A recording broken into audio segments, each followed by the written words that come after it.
Hello everybody and welcome to a classic retro review. Today I'm stepping back in time to the 80s when toys were fun and toys were that. Toys were toys. This is the Mattel Stratocoach from Brave Starr. Brave Starr was a kind of futuristic cowboy-like series set on New Texas, a planet that mined, and basically they needed a sheriff, and Brave Starr became that sheriff. And this is the Stratocoach that was used throughout the series. There was basically a few of these, and they had like these electric kind of motorized cow things instead of horses to pull things. Now the Brave Starr action figure line were 7-inch figures, and there was various positions you could post these guys on. I don't think he's going to fit on there with his giant backpack, is he? But you could fit your characters on the front here. You could then take off this rocket sled on the bottom here and put them on there. You could also open up the carriage, and you could transport another figure inside the carriage. As far as interiors going, there's not really much happening on the inside. You basically got the plastic mouldings that are bring out the shapes on the outside. You do have this small viewer in here, which I imagine is kind of like a periscope sort of thing. But you don't really have enough room for your action figure to kind of look through it, unless of course you get Fuzz. Fuzz could probably look through it. Yep, there we go. Probably designed for Fuzz, just to see where they're going.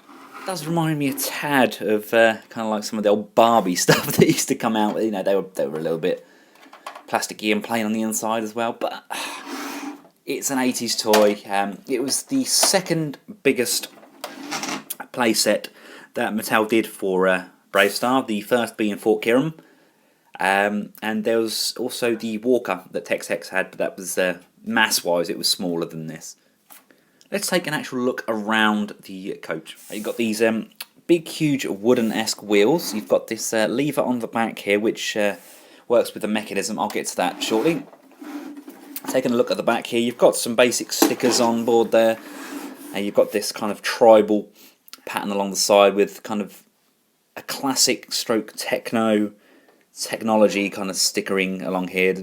So it was kind of Western, but it was kind of New Age Western. And then you've got the kind of the electric cow on the front here as well, again with this same circuitry running throughout. And I did like these, you know. I really wish Mattel would bring back the Brave Starr line. You know, I love what they've done with the Masters line. They've done a really good job, but I'd love for them, especially now they've got a Rio Blast coming out this year, there's no excuse. Just retool him slightly and you've got a perfect Brave Starr there, and I will be over the moon. just saying, Mattel. Just saying. You do have the chest up here, which is removable. Just on with the square peg and circle peg, and that is full of curium. This was the crystal that everybody was going mad for on New Texas. That's what everybody wanted to get, and this was basically the currency. Now, being New Texas and everything being somewhat futuristic, this is where the action comes into play. You go from the back, and you've got this handle on the back here. You then push the handle in, and there we go. We now have a hover coach, which kind of hovers along through the desert, and just releasing the handle then engages the wheels again.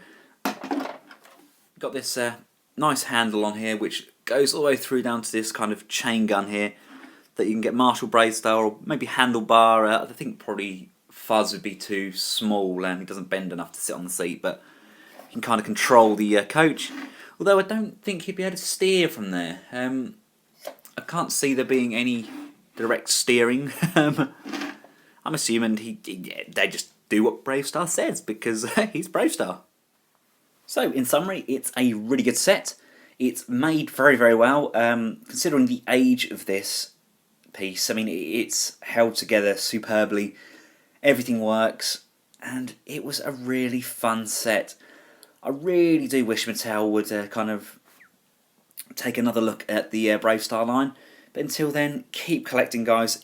This is a must for any Brave Starr fan and a must for any classic Mattel fan. Until next time, guys. From me, Handlebar, Brave Starr, and Fuzz, goodbye.